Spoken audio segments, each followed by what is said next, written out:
한 3, 40년간 그들이 자기들 나름으로 값을 치르고 대가를 치렀어요. 그러면서 요소에 박아놓은 기지요.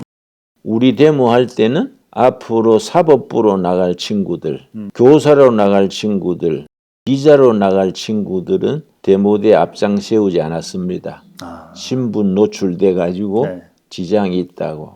근데 그 세력이 살아남아 가지고 대통령이 지난번 담화문에서 목사님께서도 말씀하셨지만 부정선거를 강력하게 거론을 했고 목사님도 핵심이죠. 그게, 인상 깊게 들으셨다고 하셨잖아요. 예. 부정선거 그거는 용납할 수가 없어요. 근데 지금 이렇게까지 계엄 이후에 여러 가지 이슈가 터지는 상황에서도 부정선거만큼은 잘 다들 안 다루려고 하는 것 같아요. 그러니까 야권 탄핵한 쪽에서도 부정선거 이야기는 안 하잖아요. 그 뭔가 챙기는 거지.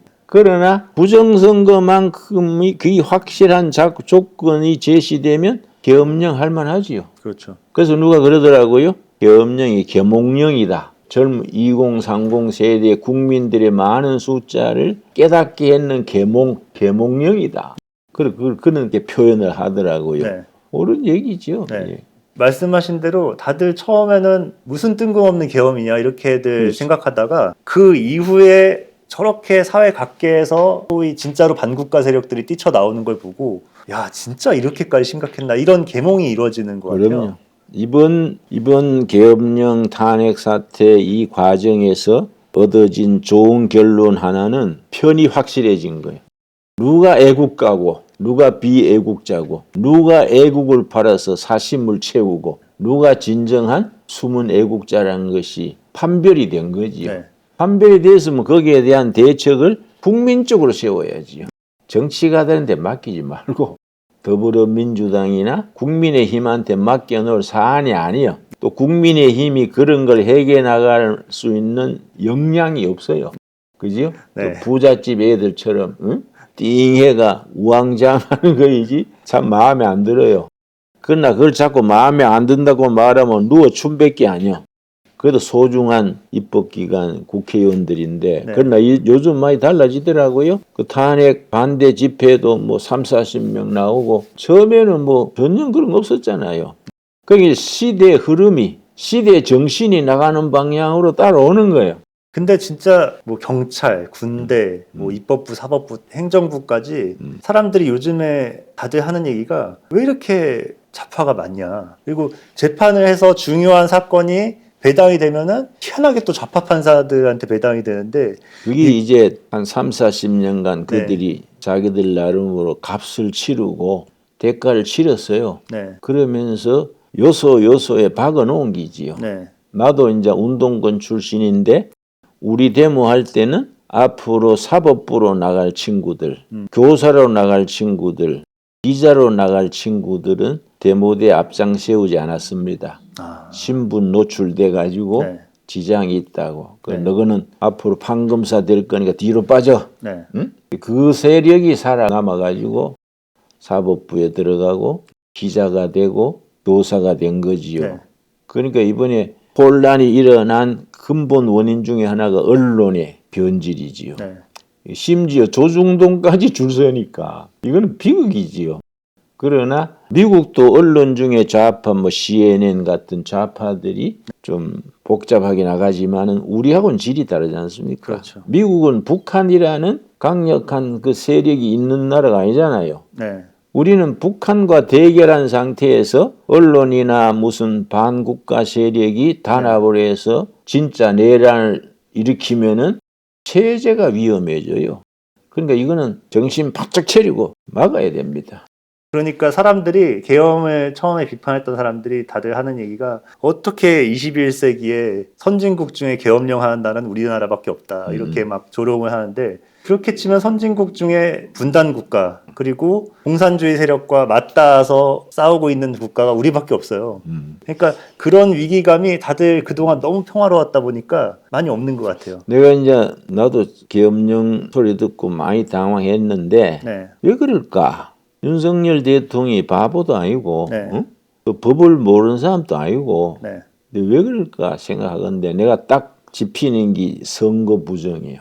그런데 선거관리위원회가 헌법기관이어서 대통령령도 말이 안 들어가요. 그 대통령이 진작에 선거 부정 있는 줄 알고 손을 댈라 했는데 그쪽에서 손 못 대게 하고 네. 누군가 두 사람이 막았다는 거 아니야. 내용은 잘 모릅니다만은. 그래서 그걸 선거 부정을 뿌리째 뽑으려면은 이거 지금 선거 부정에 걸려 있는 사람들만의 문제가 아니에요. 왜냐? 다음 선거 문제 되잖아요. 그렇죠. 다음 선거에 여권의 보수 애국 세력 쪽에서 좋은 후보가 나와도 현재 선거 시스템, 현재 선거관리위원회의 그 작태로서는 대책이 없는 거예요. 그렇죠. 그러니까 이거는 이 문제 뿌리 뽑는 것이 내 마지막 사명이다. 윤석열 대통령이 그래 생각하지 않았을까? 난 뭐 안 만나봐서 모릅니다만 내가 그렇게 짐작합니다. 목사님 진보 쪽 지도자들 중에서도 친분 있는 분들이 많잖아요. 예, 뭐 다 양쪽 다 있지요. 네, 예. 근데 지금 이렇게까지 극단적으로 가는 민주당이나 이런 좌파 쪽 행태에 대해서 그분들과는 좀 대화를 해보셨나요? 민주당 안에 그 양식이 있는 지도자들이 고민이 많지요. 그럴 것 같아요. 그렇죠. 그 사람들은 이제 우파하고는 달리 네. 단결력이 있으니까 네. 응? 입을 다물고 그냥 줄 서지요. 네. 그러나 보수의 약점은 그 지난번에 탄핵 통과될 때도 열 몇 표가 그리 넘어가서 통과된 거지요. 그렇죠. 한동훈? 상당히 그는 조금 나이브하다 할까? 정치의 아마추어가 아닐까? 자기의 섭섭한 거, 윤 대통령이나 그 영부인, 건인가, 김건희 여사, 네. 뭔가 섭섭한 게 있었겠지요?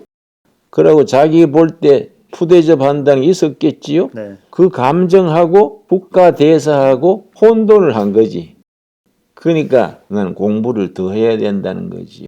그러니까 이게 엘리트들이 가지기 쉬운 함정이요.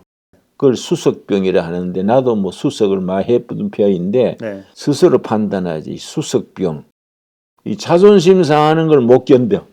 그래서 표가 그리 가가지고 탄핵이 된 거 아니야. 그게 그리 갈 게 아니거든. 그리고 이번에 그 헌법위원 둘 추천한 것도 그걸 추천을 했지요. 네. 그리 할 게 아니거든. 그냥 목숨 걸고 버텨야 되거든요. 네. 그러면 자기가 또 탄핵되고 그 다음에 또 탄핵되고 계속 탄핵되면 민심이 거기 작동되는 거지. 그렇죠. 야, 이거 너무하다. 이거는 뭐 정부가 지금 사조직이냐. 세금 내는 국민이 주인이지 저가 뭔데 네. 계속 탄핵이냐. 그래서 어떤 정기가 생기는데 아주 요긴한 시기에 조금 잘못한 것 같아요. 아니 한동훈 대표가 지지율이 한동안은 보수 여권에선 제일 높았잖아요. 근데 예. 그 근본이 윤석열 대통령에 대한 지지층과 겹치는 건데 그렇지. 윤석열 대통령이랑 싸워서 계속 대립하는 모습만 보여주니까 쉽게 말해서 한때는 인기몰이를 좀 하는 것 같았는데 쉽게 말해서 철이 네. 없는 거지. 너무 빨리 1등만 하고 올라가니까 세상이 다 자기 편인 줄 알았지. 개혁을 하니까 오히려 윤석열 대통령 지지율은 올라가고 한동훈 전 대표는 이제 거의 여론조사에서 사라질 지경이 됐어요. 한동훈은 이제 집에 가서 애기 봐야지. 애기가 있는지 모르겠는데 확실한 겁니다. 복잡할 거 없어요. 네. 탄핵 정국이 수습이 돼가지고 내란죄 거기 아니라 해서 국회가 다시 열려서 재투표해서 여당 쪽에서 넘어갔던 표가 제정신 차려서 제자리에 돌아오고 그래서 윤 대통령은 대통령 자리에 복귀하고 이재명은 자기 길 감옥으로 가고 그러고 이제 윤 대통령이 복귀해도 2년밖에 안 남았잖아요. 네. 2년간 수습 잘하고 경제 살리면서 다음 선거 때 그러고 선거위원회가 해산돼야 돼요. 선거관리위원회가 해산돼서 새로운 참신한 사람들로 우리나라가 다 인물이 드러나 있잖아요. 그렇죠. 누가 맡으면 제대로 하겠다. 그 사람들을 맡겨가지고 선거관리 제대로 해서 네. 다음 정권 때부터 나라가 정상화되는 거지요. 네. 그리고 그 다음 대통령이 통일하는 대통령이라고 저는 생각합니다. 통일을 해가지고 당군 이래 처음으로 세계 5대 강국 중에 뜨는 거지. 나는 그런 방향으로 나가고 있다고 저는 전망합니다. 아멘입니다. 네. 아니 근데 한덕수 총리가 사실 보수 진보를 가리지 않고 굉장히 능력을 인정받아서 중용을 받던 사람인데 근데 권한대행이 됐는데 금방 또 탄핵을 하고 그렇지. 또 지금 최상목 권한대행의 권한대행이 되니까 또 이 사람도 탄핵한다고 계속 협박하고 그러니까 내 느낌은 예. 최상목 대행이 탄핵 당하더라도 그 자리를 지켰어야 돼. 그 사람이 뭐 조금 타협하는 척 하지 말고 헌법재판관 임명권 말씀하시는 예예 거죠. 그냥 놔두고 네. 그러면 최상목이 또 탄핵될 거 아니야.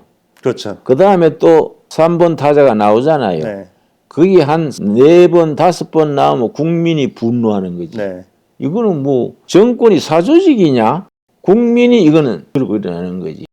그래서 정리되는데 그 최 대표 그 어른이 조금 쉽게 생각하지 않았나. 네. 뭐 내용은 잘 모르겠습니다만 그렇다고 고생하려는 오늘 나쁘게 말할 생각은 없고 조금 더 버텨야 되지 않았었나. 그런 생각합니다. 아니 그분이 헌법재판관 추가 임명을 하는 바람에 지금 다들 분석하기로 어쨌든 그 전보다는 탄핵이 인용될 가능성이 높아진 거 아니냐. 어떻게 복잡해진 거지. 네. 예. 그러나 뭐 결국은 풀려나가지요. 워낙 민의가 있으니까. 네. 왜냐? 탄핵을 살 그 즈음에 윤석열 대통령이 국민 지지도가 10% 잘 안 됐거든요. 8%, 8%, 나오기도 했죠. 10% 했는데 지금은 뭐 40% 넘어섰지 않습니까? 네.